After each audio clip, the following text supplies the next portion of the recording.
বাঙালি রাঁধুনি তো, তাই এক্সপেরিমেন্টের ইচ্ছাটা মজ্জায় মিশে রয়েছে। বন্ধুরা, আজ কি বানাবো বলুন তো? মেথি শাক, কিন্তু মেথি শাকের কমন রেসিপি নয়। আজকে মেথি শাক দিয়ে হবে আমার সিগনেচার রেসিপি। টাটকা মেথি শাক আর মাছের ডিম। মাছের ডিমটা দেখে বুঝতে পারছেন মাছের ডিমেরই রেসিপি। মাছের ডিমটা আলু, পেঁয়াজ, লঙ্কা কুচি দিয়ে, আলু সিদ্ধ দিয়ে মেখে নেব এবং ছোট্ট ছোট্ট বড়া করে নেব।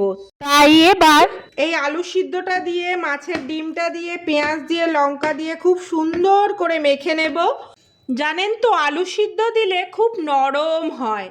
আমি বেসন, কর্নফ্লাওয়ার বা অন্য কোনো জিনিস দিলে এতটা নরম হবে না। আলু সিদ্ধটা দিয়ে ডিমটা মাখলে নরম হয়। এবার ছোট্ট ছোট্ট আকার দেব। কড়াইয়ে উত্তপ্ত সর্ষের তেলের মধ্যে ডিমের বড়াগুলো ছাড়লাম।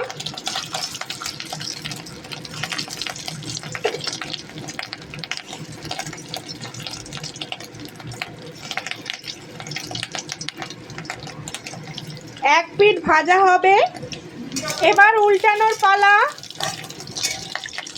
সব কটা ভাজা হয়ে গিয়েছে দু পিঠই, এবার তুলে নেব, তোলার পালা। এবার মেথির শাক কেটে বেছে দুবার করে ধুয়ে নিলাম। কড়াইয়ের ওই তেলে শুকনো লঙ্কা ফোড়ন দিলাম। এবার সুন্দর করে ধুয়ে রাখা শাক দেব। পরিমাণ মতো লবণ দিলাম। লবণটা অল্পই দেব, শাক তো। সামান্য হলুদ দিলাম। এবার নাড়াচাড়া করব।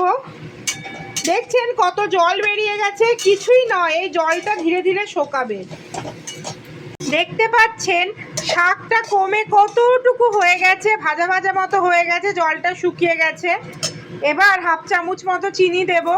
যেহেতু মেথির শাক একটু তিতো ভাবটা থাকে, তাই এই চিনিটা দিলাম। এবং ভেজে রাখা ছোট্ট ছোট্ট করে মাছের ডিমের বড়াটা এর মধ্যে যোগ করলাম। এটা আমার সিগনেচার রেসিপি, আমার নিজস্ব চিন্তা ভাবনা থেকে তৈরি। একটু অন্যরকম টেস্ট লাগবে, এগুলো একটু গুঁড়িয়ে দেব।